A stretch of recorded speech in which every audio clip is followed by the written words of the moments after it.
Give me full thrust. There's our fire on our number one engine. The pilot, Senior Captain David K. Whitaker. Co-pilot, Captain Kevin Dobson. On final approach to Kennedy, the plane is hit by wind shear. In another few seconds, the 747 could slam into the runway, killing all 432 people aboard. But it will never happen. My name's Jonathan Parker. And don't worry, no one will be hurt, nothing will be destroyed, because actually, Captain Whitaker was never really flying at all. He was simply training to handle emergencies like wind shear in this multi-million-dollar flight simulator here at Flight Safety International in Long Beach, California. What Captain Whitaker was doing was using a special mental technique that makes better, safer pilots. This mental training could someday mean the difference between life and death. Now, the special mental techniques used by Captain Whitaker is something that can be used not only to make better pilots, but to dramatically improve your life. Mind power. The incredible power of the human mind. Stay tuned to see amazing examples of how each of us, with only the resources of our own minds, can overcome insurmountable obstacles, remove barriers to success, and recreate our world the way we want it to be. You've probably heard the adage that you are what you believe you are. Or maybe the proverb, as a man thinks in his heart, so he is. What both of these maxims are saying, it's how you see yourself and what you believe about yourself in the deepest parts of your mind and being that's determining your life. You see, each of us has an image of ourselves that we have in our mind. We call this our self-image. Now, what's not commonly understood about the self-image is that your real self-image is not what you think about yourself consciously. Your self-image is far, far more than the conscious ideas that you have about yourself. It's beliefs and ideas that you've accepted about yourself at a subconscious level. Beliefs and ideas that you're probably not even aware of. And it's these inner beliefs that are responsible for shaping your life. One of the most significant discoveries of recent times is that our blueprint for life, our self-image, was formed in our inner mind when we were little children by the experiences, the ideas, the attitudes, and the beliefs that we absorbed from our environment and those around us. You see, when we were kids, we were very impressionable. Our subconscious mind was wide open to being programmed, and it was strongly influenced by what we were told and by the attitudes of other people toward us. All you do is watch TV. You're so lazy. You'll never amount to anything.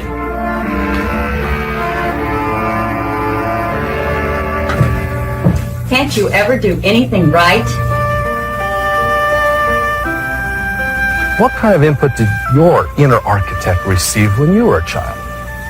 Well, if you're like most of us, you were bombarded with negative statements and self-limiting ideas from the very beginning. What's the matter with you? Why can't you be like your older sister?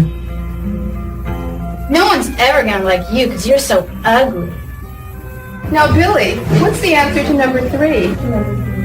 14. Never gets the answer right. He's so dumb. Do you remember hearing things like that when you were a child? I sure do. Now, think about what these negative statements did to you when you were forming your all-important self-image. One researcher estimated that by the time we enter school, we've already heard the word no 40,000 times. It's no wonder most of us have had lives of disappointment and frustration. Our self-image was not only influenced by what people said about us, it was strongly determined by our experiences, and many of those were negative. For example, a young boy gets involved in sports, say Little League Baseball, and strikes out continually. How do you think it makes him feel? Probably like a failure at a very young age.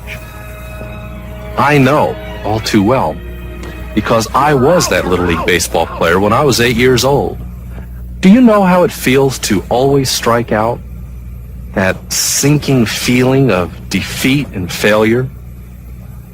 Did you ever experience being the last one picked for a team? Well, I did. many times. I think we've all had similar experiences in our lives. We may laugh at them now, but deep down inside, they're still there. Specific moments of negative feelings about ourselves that add up can stay with us for our entire life. But it doesn't have to be this way.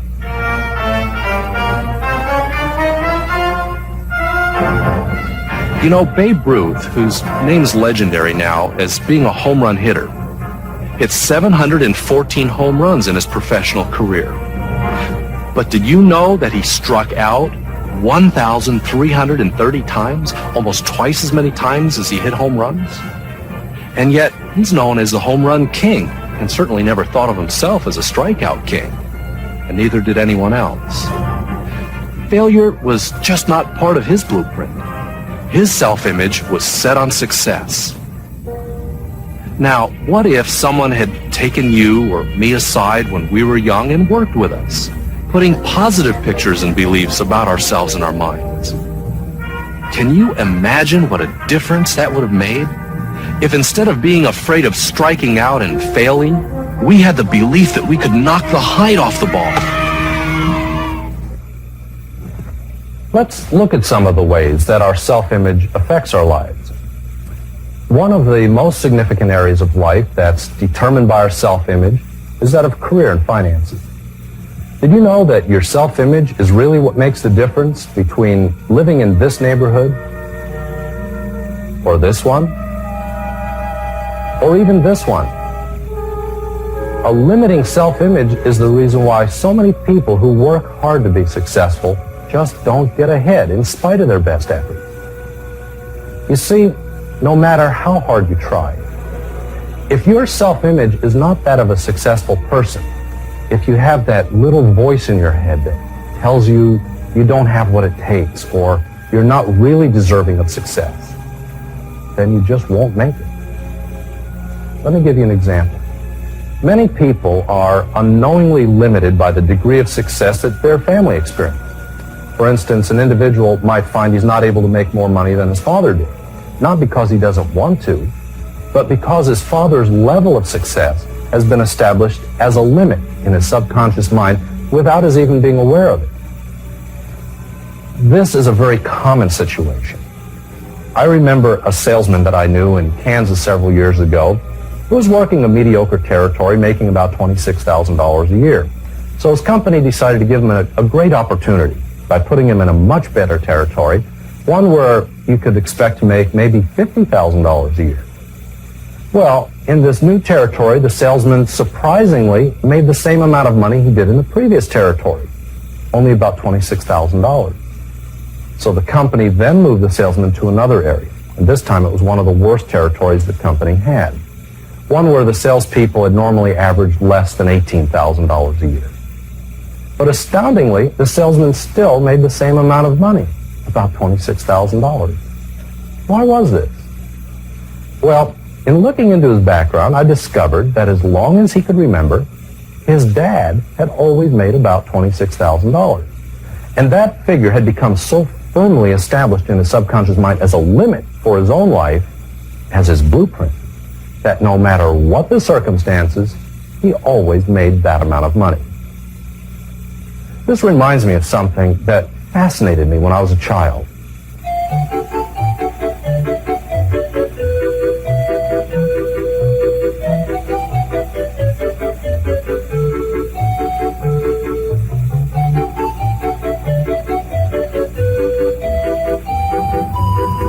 I remember when I was about 10 years old, my father took me to the circus, where I saw huge elephants chained to small stakes.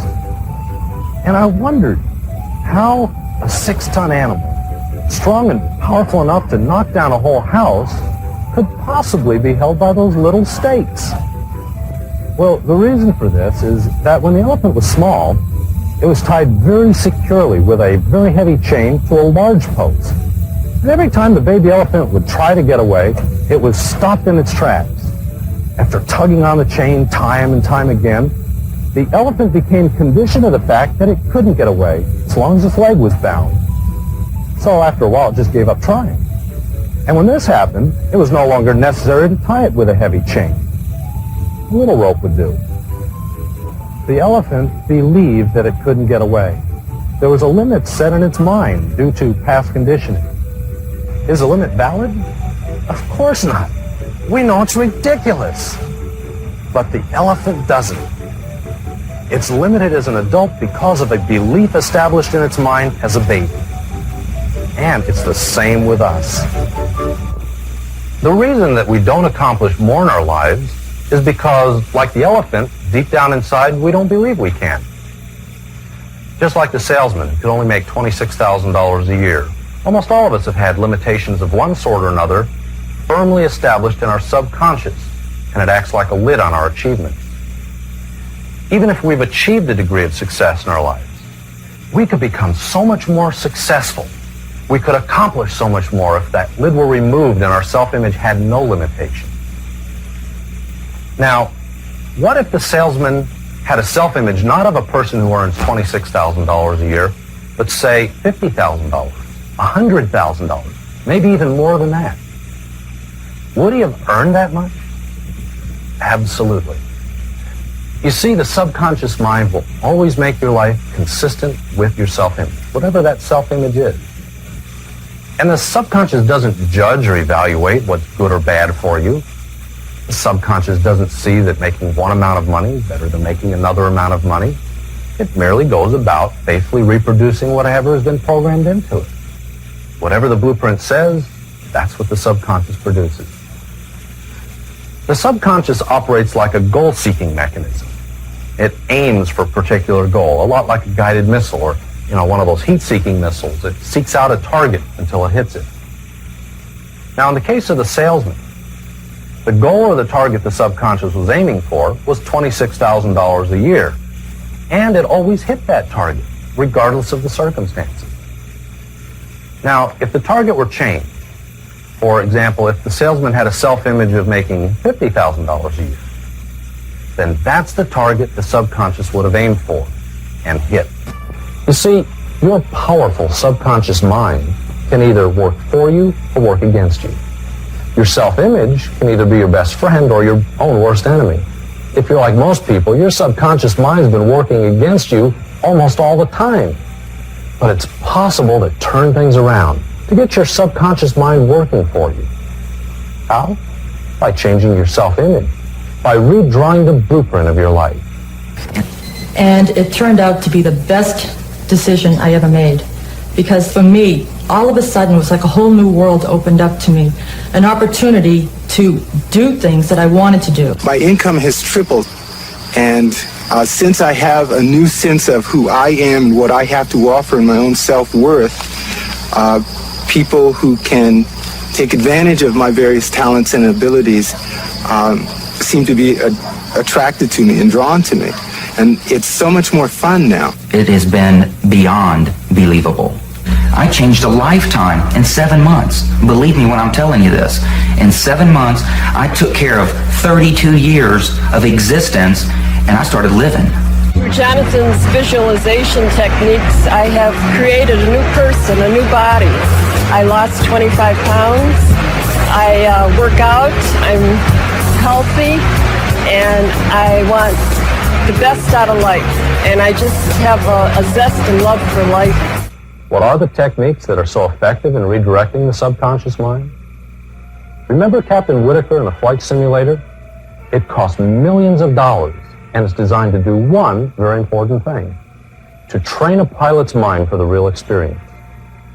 Training in the simulator over and over again makes an impression on the subconscious mind, so that when a real emergency arises, the pilot's subconscious mind takes over and he instantly does what needs to be done automatically, without even having to think about it consciously.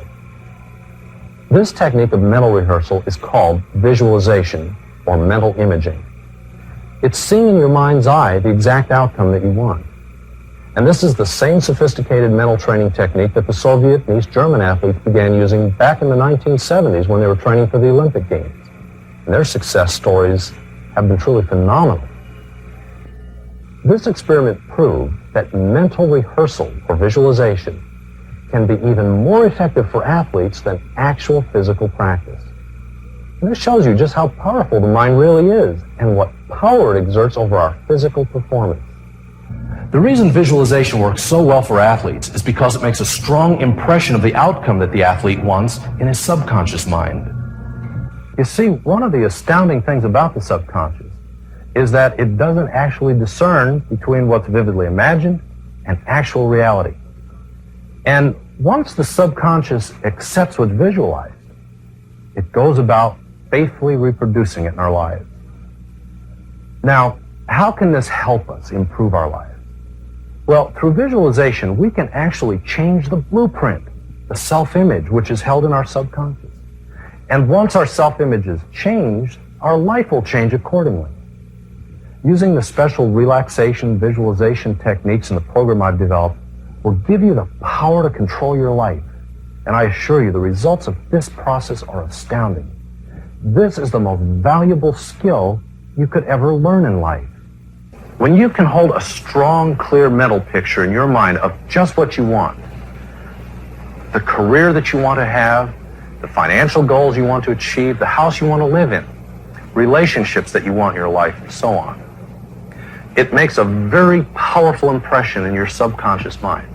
And just like the weightlifter, who through visualization was able to lift far more weight than he had in many years, your subconscious mind will go to work and actually bring about in your life whatever you've strongly visualized. I found that in working with my clients that it's a combination of relaxation, visualization, and subliminal techniques that provided the very fastest and the most effective program that's possible for changing lives. And so that's why I've spent a great deal of time in my audio programs guiding the listener through a very carefully structured visualization session. You know, the blueprint for your life wasn't planned. It was formed largely by accident. And now your life's a reflection of that blueprint. You didn't choose your self-image, but now you have an opportunity to change it. Each of us has an enormous potential that we aren't using. We really can be whatever we want to be, do whatever we want to do, and have whatever we want to have. Our subconscious mind is so powerful that once we just learn how to reprogram it with positive images and beliefs about ourselves, it'll start working for us to give us what we want. But if you don't change your self-image, there's one thing you can count on. Your life will continue to follow the same pattern, the same blueprint it always has. Things will continue pretty much the way they are now for the rest of your life. But they don't have to. I started playing the mind talks and fixing dinner, and I immediately noticed that my kids got along better. My 10-year-old's grades a year ago were C's and D's, and my 12-year-old daughter's grades were C's. They started listening, and the results were amazing. Plus, they became more confident and considerate. Now both of my children get A's and B's, and this in less than 1 year. I have more optimism now, and I have more money and joy in my life than ever before. You can create the life you want, and it's never too late, even if you're in your 60s, 70s, or 80s. You can change your self-image and get a whole new lease on life. And think of what this plan can mean not only for you, but for your children. You know, parents will make almost any sacrifice to help their children, but the greatest thing that you could ever do for your children is give them a positive self-image. A positive self-image will make the difference between happiness and success in life on one hand, and frustration and failure on the other. You really do deserve the best that life has to offer, and now there's a way for you to have it. No matter what your life has been, no matter what it is right now, you can change it. So do this for yourself. Invest in yourself. It's the best investment you could ever make. I don't know what anybody else could ask for other than being able to define happiness and then be able to go for it. And that's what the tapes have helped me be able to do. I've gone to seminars, real estate seminars, positive mental attitude seminars. I've done it all. I've got all the books, you know, but this program is the only one that has had a impact, a major impact, a life-changing impact. Like nothing I've ever seen before, because I've bought other seminars, and his are just absolutely amazing compared to anything I've ever used. And money just comes out of nowhere. The images that are implanted in your subconscious somehow attract things to you. Since using these programs, I became the #1 salesman out of a sales force of 325, and I don't believe I could have done that without these programs. They're essential in my success. I've eliminated the subconscious barriers that held me back my whole life. My income has doubled, and my financial prospects are incredible. I want the best out of life, and I just have a zest and love for life. It's changed me a lot. Never before has such a powerful collection of tools for change been assembled for you and your family, and opened the door to the life you've dreamed of, and the life you deserve. It can be yours.